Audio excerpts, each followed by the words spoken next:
Stenowalebabu welcomes you. Shorthand dictations in male and female voice from all sources like magazines, speeches and editorials at various speeds up to 120 WPM for various departments like SSC, DSSSB, CRPF, Delhi Police, etc. Please like, share and subscribe the channel. Thank you. Exercise number 24. Sir, I rise to support the bill brought forward by the Honorable Deputy Minister in the Ministry of Finance. Banking is a service of vital importance to industry, commerce and agriculture. It is concerned with the creation of credit money and its distribution between various users such as industry and agriculture or between institutions and individuals. In fact, that the smooth working of the modern economy depends on the proper regulation of credit with which the banks are concerned.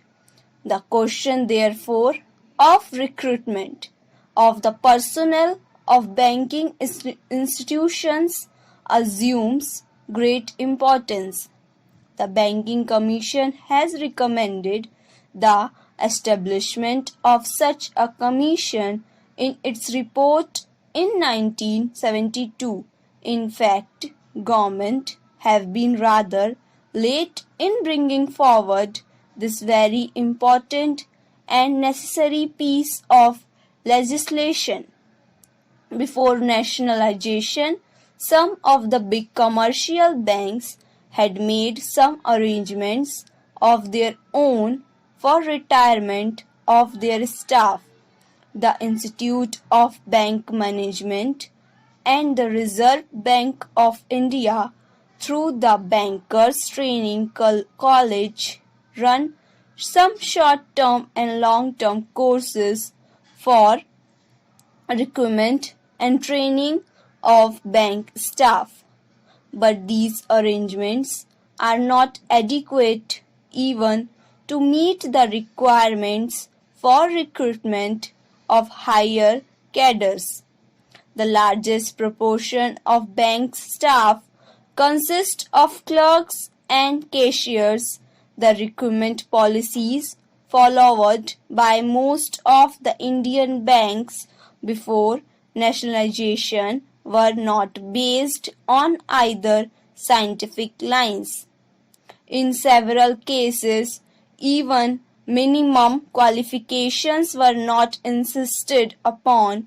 The Banking Commission has reported that in many cases, people who had not even passed matriculation examination were recruited as clerks.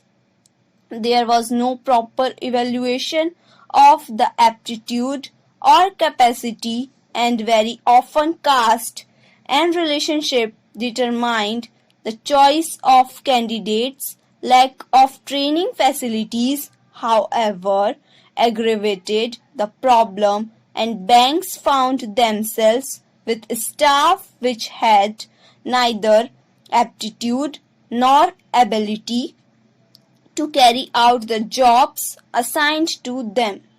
The bill, therefore, is welcome. It seeks to provide for proper methods of selection for recruitment. It provides for the establishment of a body corporate to be called the Banking Service Commission.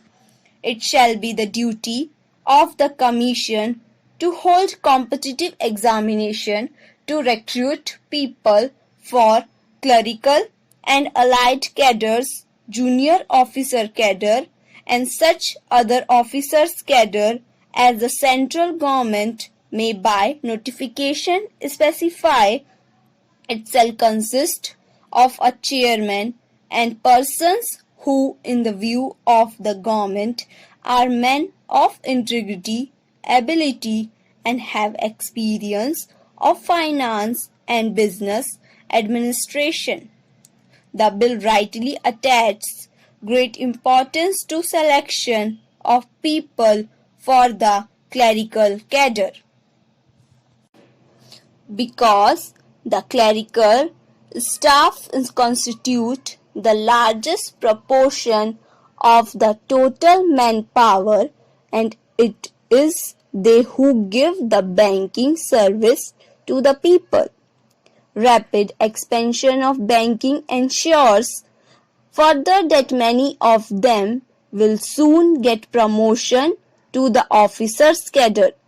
It has been estimated that every clerk can hope to reach the officers' cadre in 10 or 12 years' time. Every clerk is therefore a potential officer, but to be effective, recruitment should attempt to attract appropriate skills and attitude, and search for suitable talent should not be restricted to the first point of entry in the bank at the clerical level. It should so be extended to attract sufficient number of persons who possess executive skill. With the functional enlargement of the banks, they require the service of experts such as agricultural scientists and those who are experts in engineering. Recruitment of such personnel should also be considered by the Banking Commission. A provision in the bill enables the government to increase the proportion of such junior staff from 25% to 33%. In my view, it is a welcome provision. There is a provision that a certain percentage shall be reserved for scheduled caste and scheduled tribes. This percentage has to be determined according to the general principles and also the requirements of the banks. One provision says that the Commission will have certain advisory functions. It is an important provision. We know how in government service very difficult problem of promotion and seniority arise. It is better that they are solved by a third body rather than the superior officers, who have sometimes prejudice against people working under them. I hope this provision will be used for that purpose.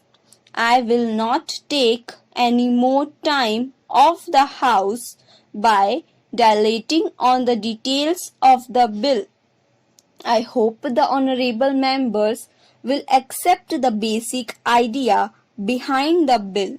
The establishment of a commission on the lines envisaged will impart objectivity and impartiality in the recruitment procedures of the banks by prescribing uniform qualifications and eligibility standards applicable in all public sector banks, and thereby help to tap the right type of persons for the banking industry.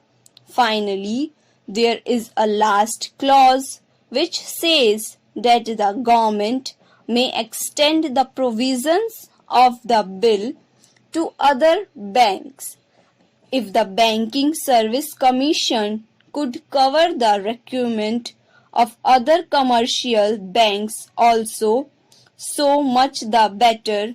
We will have uniform standards for recruitment of personnel in all the banks. With these words, I support the bill. Thank you.